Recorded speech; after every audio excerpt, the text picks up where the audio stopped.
Standing કમિટીની મહત્વપૂર્ણ બેઠક મળી હતી, જે બેઠકમાં ફ્લાવર શોની મુદ્દત વધારવાનો નિર્ણય લેવામાં આવ્યો છે.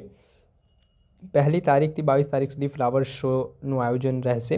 હવે 7 દિવસ આ ફ્લાવર શો લંબાવવામાં આવ્યો છે. 29 જાન્યુઆરી સુધી આ ફ્લાવર શો યોજાશે.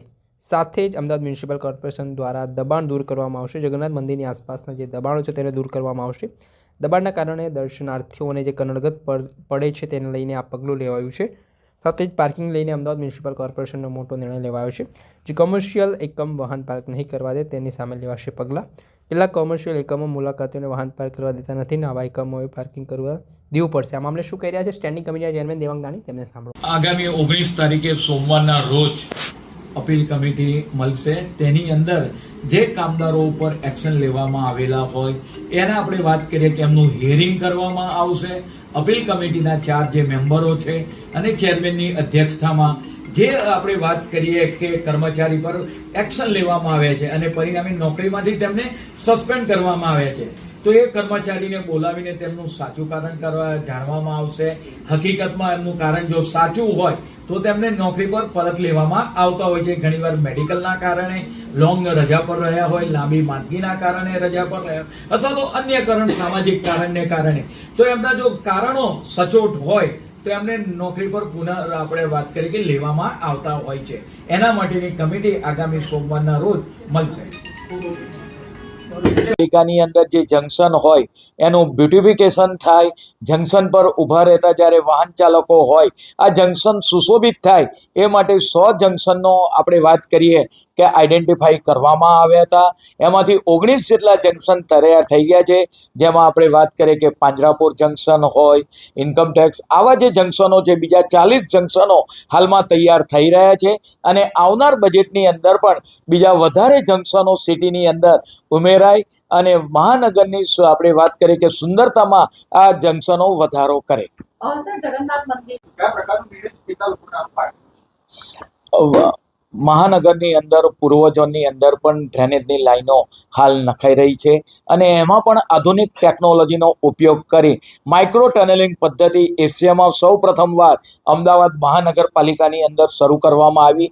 હાલમાં જ 27 કિલોમીટરની વેસ્ટર્ન ટ્રંક લાઇન ખુલ્લી મૂકવામાં આવી. પરિણામે પશ્ચિમના જે ડ્રેનેજના પ્રશ્નો હતા એ સોલ્વ થયા છે. એવી જ રીતે પૂર્વ પટ્ટાની અંદર પણ વસ્ત્રાલથી શરૂ કરી રામોલ ટોલ નાકા સુધી 4.5 કિલોમીટર 4.1 કિલોમીટરની જે વાત કરીએ કે ટ્રાફિકને કોઈ પણ જાતનું ડિસ્ટર્બન્સ કર્યા વગર 1200 મીટર ડાયાની આ લાઈન નાખવામાં આવશે. પૂર્વની અંદર આ રીતે આ ડ્રેનેજ લાઈન નાખવાને પરિણામે આપણે વાત કરીએ કે વસ્ત્રાલ, રામોલ આ બધા જે વિસ્તારમાં બેકિંગના જે પ્રશ્નો આવતા હતા એ પ્રશ્નો સોલ્વ થશે. પરિણામે 3 થી 4 લાખની જે વસ્તી છે એ વસ્તીને આ ડ્રેનેજનામાંથી છુટકારો મળશે. બિલ્ડિંગોમાં હવે પાર્કિંગ માટેની વ્યવસ્થા કરવાની રહેશે. કોર્પોરેશનનો શું નિર્ણય છે અને પાર્કિંગની વ્યવસ્થા નહીં થઈ હોય તો કોર્પોરેશન શું પગલાં લેશે? મહાનગરની અંદર પાર્કિંગની સમસ્યા જે રીતે વિકટ બનતી જાય છે, મહાનગરપાલિકાના Sindhu Bhavan multilevel parking, Prahlad Nagar multilevel parking, તદુપરાંત દાણાપીઠ ખાતેનું મલ્ટીલેવલ પાર્કિંગ, આ બધા પાર્કિંગ લોકોની જનતા માટે ખુલ્લા મૂકેલા છે. ટૂંક સમયમાં મધ્ય ઝોનની અંદર દાણાપીઠ પાર્કિંગ પણ ખુલ્લું મૂકવામાં આવશે. પરિણામે ટ્રાફિકની સમસ્યા હળવી બને. મહાનગરપાલિકા દ્વારા જે પાર્કિંગ પ્લોટ આપેલા છે 60 જેટલા, એમાં પણ વધારે કરીને બીજા 20 જેટલા પાર્કિંગ માટેના પ્લોટ આઈડેન્ટિફાઈ કરવામાં આવ્યા છે. પરંતુ કેટલીક જગ્યાએ કોમર્શિયલ એકમોની અંદર જે વાત કરીએ કે બહારના આઉટસાઇડ વ્હીકલને અંદર આવવા દેતા નથી, અંદર જગ્યા હોવા છતાં, એ બાબતે ધ્યાન પર આવી છે.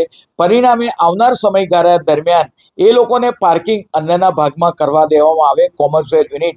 એ માટે મહાનગરપાલિકા દ્વારા આવનાર સમયગાળા દરમિયાન એના માટે પણ એક્શન લેવામાં આવશે, જેથી રોડ પર એ વાહન રહે નહીં અને સુરક્ષિત જગ્યાએ વાહનનું પાર્કિંગ થાય.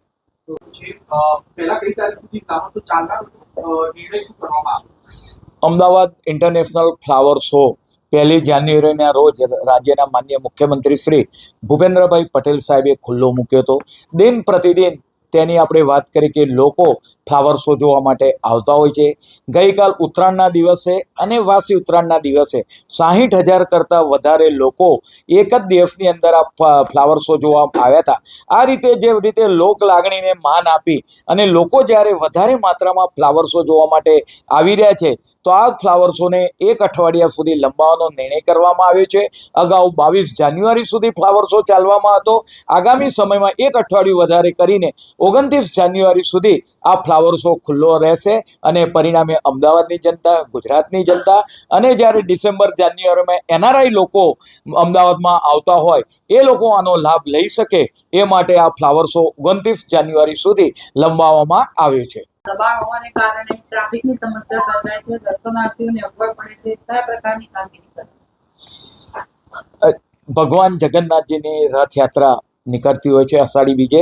એ સિવાય ઘણા લોકો દરરોજ જગન્નાથ મંદિરના દર્શન કરવા માટે નિજ મંદિરે પધારતા હોય છે, પરંતુ મંદિરે આવતા જતા લોકો માટે ઘણી ટ્રાફિકની સમસ્યા અગવડ પડતી હોય છે. રોડ પર થઈ આપણે વાત કરીએ કે કામચલાઉ દબાણ, ખાસ કરીને આપણે વાત કરીએ કે ફેરિયાઓ દ્વારા શાકભાજી અને ફૂલોના વેપારીઓને પણ ત્યાં આગળ જગ્યા આપવામાં આવી છે, પરંતુ આ બધા વેપારીઓ જ્યારે રોડ પર આવી જાય છે વેન્ડર્સ, પરિણામે લોકો જગન્નાથ મંદિરે સમયસર પહોંચી શકતા નથી, નિજ મંદિરે ભગવાનના દર્શન કરી શકતા નથી અને ત્યાંથી જ પાછા વળતા હોય છે.